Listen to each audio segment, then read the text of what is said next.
Assalamualaikum warahmatullahi wabarakatuh. Terima kasih masih bersama Sugeng Rianto. Di pertemuan kali ini alhamdulillah kita sehat-sehat semuanya ya, bisa ketemu. Dan pada pertemuan kali ini kita belajar dan bagaimana cara kita mempelajari bersama-sama ya terkait sama klasifikasi makhluk hidup.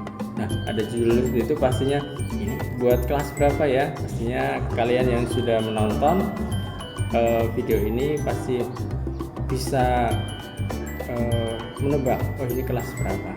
Ya, lanjut saja dan tak lupa untuk pertemuan kali ini alhamdulillah kita sehat dan selalu bersyukur pada pertemuan kali ini kita bisa bertatap muka meskipun tatap mukanya di video ataupun di media sosial dan kita akan belajar terkait sama klasifikasi makhluk hidup ya.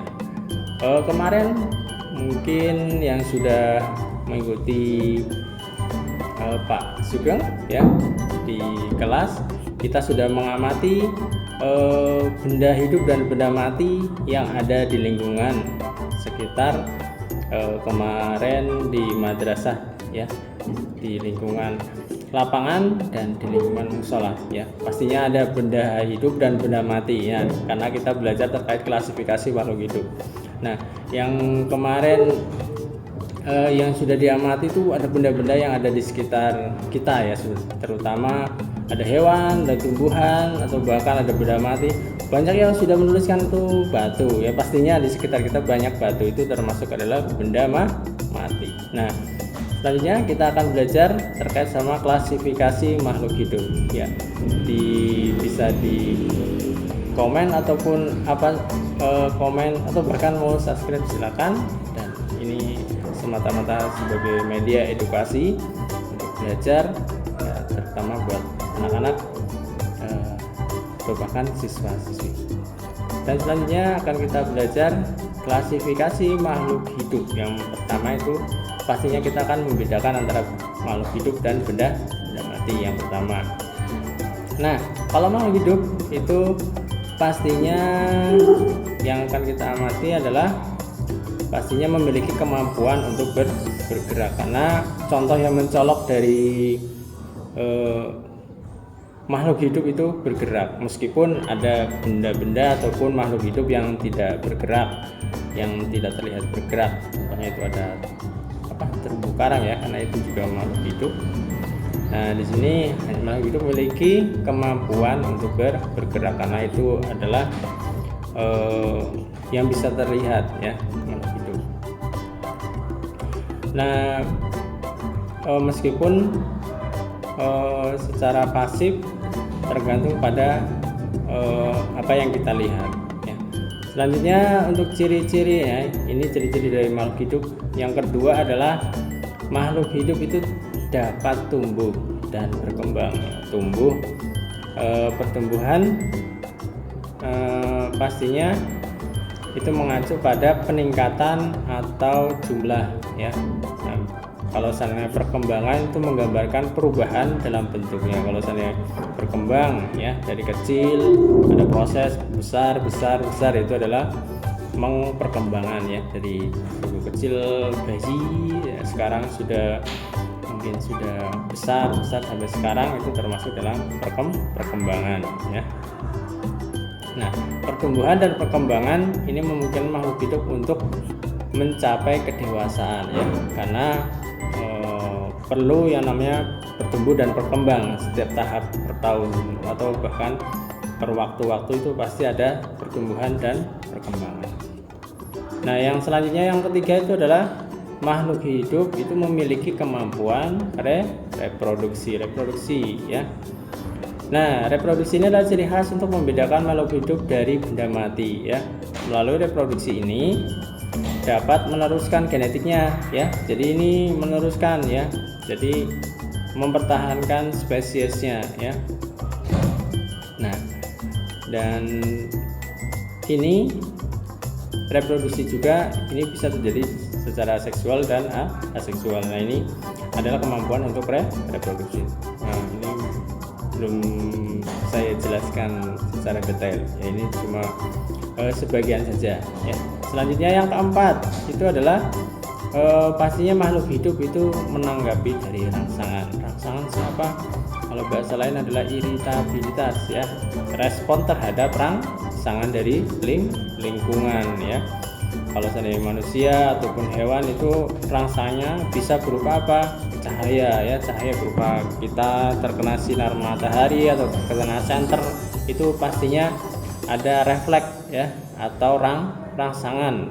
Nah, dari suara, sentuhan ya. Kalau teman kalian lagi lagi bercanda ya, bercanda itu dicubit ataupun sentik ataupun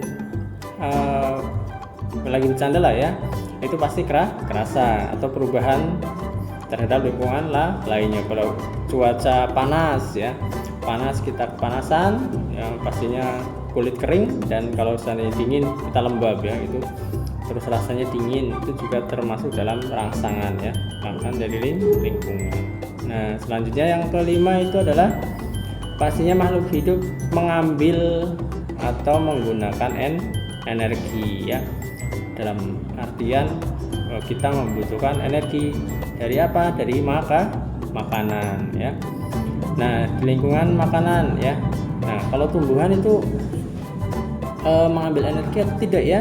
Ya ada ya. Kalau seandainya di tumbuhan itu ada namanya proses fotosintesis ya, dan sumber lainnya yang didapat dari panas matahari, dan ada klorofil dari zat hijau daun. Nah, proses fotosintesis itu terjadi pada tumbuhan ya, karena atau di mana tumbuhan mengubah energi matahari menjadi energi kimia yang digunakan untuk pertumbuhan dan berkembangnya buah tumbuhan itu sendiri ya. Selanjutnya yang keenam ya. Makhluk hidup itu dapat bernapas ya.